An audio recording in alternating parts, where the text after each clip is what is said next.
Assalamualaikum warahmatullahi wabarakatuh. Saya Saperna Marve Martono, NIM 4222401033, Program Studi Teknologi Rekayasa Robotika, kelas karyawan B. Di sini saya akan mengidentifikasikan sistem fisik apa saja pada proyek PBL yang memerlukan analisis sistem statik dan dinamik. Contohnya seperti chassis robot. Chassis robot menentukan pusat massa, distribusi beban, dan kestabilan saat diam. Alasan pentingnya ada dua. Yang pertama, jika pusat massa tidak simetris, robot bisa mudah terguling saat dipercepat.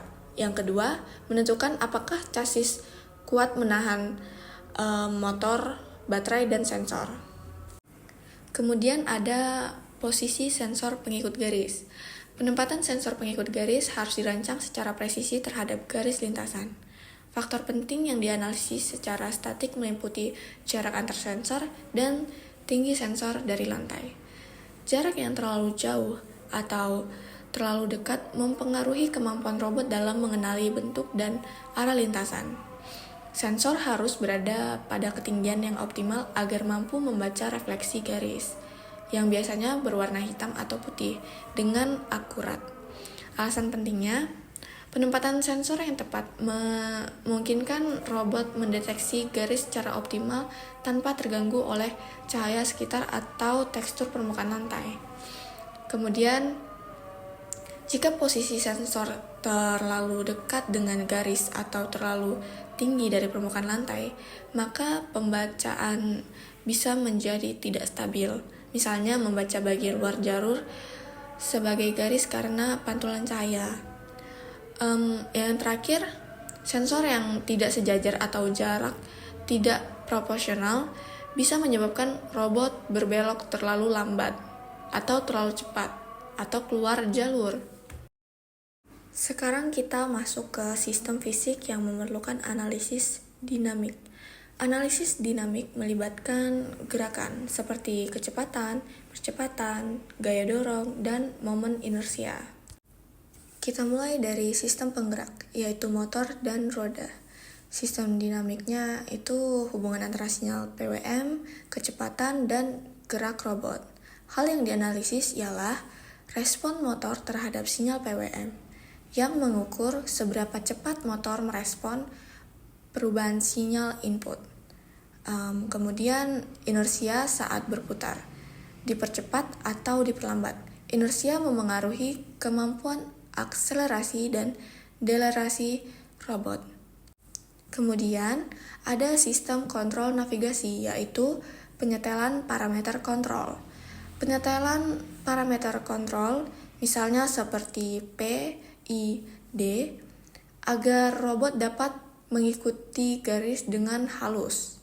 Alasan pentingnya, jika respon terlalu cepat, maka yang terjadi adalah osilasi, yaitu robot bergerak zigzag atau tidak stabil.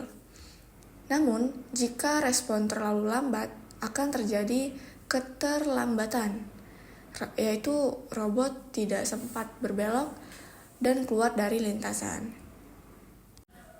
Yang terakhir ada interaksi roda dan permukaan, yaitu gesekan atau tergelincir. Dinamiknya, gaya gesekan antara roda dan permukaan lantai saat robot bergerak. Penting untuk menghindari slip saat robot melakukan belokan tajam dan menjaga traksi atau daya cengkram roda agar robot tetap stabil dan tidak melenceng dari jalur. Kita masuk ke jawaban nomor 2, yaitu gambar diagram bebas. Di sini terdapat gaya-gaya yang bekerja pada sistem fisik tersebut, yaitu terdapat wedge atau berat, di mana W ini merupakan gaya gravitasi dari massa total robot bekerja ke bawah dari titik pusat massa. Kemudian ada N1 dan N2 atau normal force, yaitu gaya reaksi normal pada masing-masing roda utama. N1 di roda kiri, N2 di roda kanan. Kemudian ada NC atau caster normal force, yaitu gaya normal pada caster di depan atau di belakang. Kemudian ada F1 dan F2, yaitu gaya dorong motor, dimana yang dimaksud ini adalah gaya horizontal dari motor pada roda kiri dan kanan. Kemudian ada F1 dan F2, gaya gesekan roda. Yang sebelumnya ini F kapital dan yang ini sekarang adalah F kecil.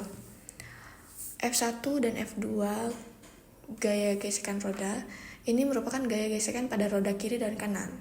Dan kemudian ada FC, gaya gesekan caster, di mana gaya ini merupakan gaya gesekan pada caster.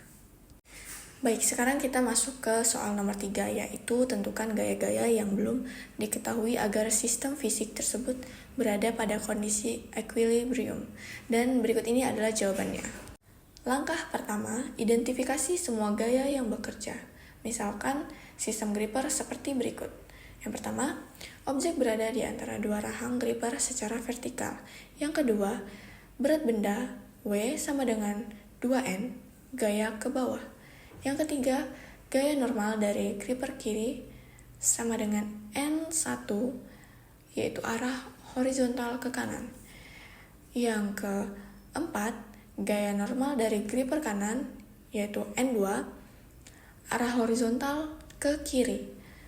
Terus ada gaya gesek yang timbul akibat tekanan penjepitan, yaitu F1 dan F2 mengarah ke atas untuk menahan berat benda. Yang terakhir ada koefisien gesek antara benda dan rahang gripper, yaitu mikro sama dengan 0,5. Langkah kedua, analisis gaya. Kita mulai dari keseimbangan horizontal. Karena objek tidak bergerak ke kiri atau ke kanan, maka rumus yang kita gunakan adalah N1 sama dengan N2 sama dengan N. Kemudian keseimbangan vertikal. Agar objek tidak jatuh, gaya gesek dari kedua rahang harus menahan gaya berat. Dengan rumus F1 ditambah F2 sama dengan W. Dengan F1 sama dengan mikro N1 dan F2 sama dengan mikro N2. Maka F1 ditambah F2 sama dengan mikro N ditambah mikro N sama dengan 2 mikro N.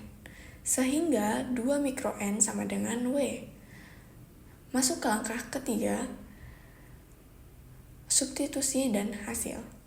Diketahui mikro sama dengan 0,5, W sama dengan 2N. Maka 2 dalam kurung 0,5N sama dengan 2N sama dengan 2N. Dapat disimpulkan agar objek tetap tertahan oleh gripper tanpa tergelincir ke bawah, maka gaya normal minimal dari masing-masing rahang harus sebesar 2 Newton. Perhitungan ini penting dalam mendesain kekuatan aktuator gripper dan memilih bahan dengan koefisien gesek yang cukup. Sekian penjelasan jawaban dari soal 1 dan 3 asesmen tengah semester. Saya akhiri. Assalamualaikum warahmatullahi wabarakatuh.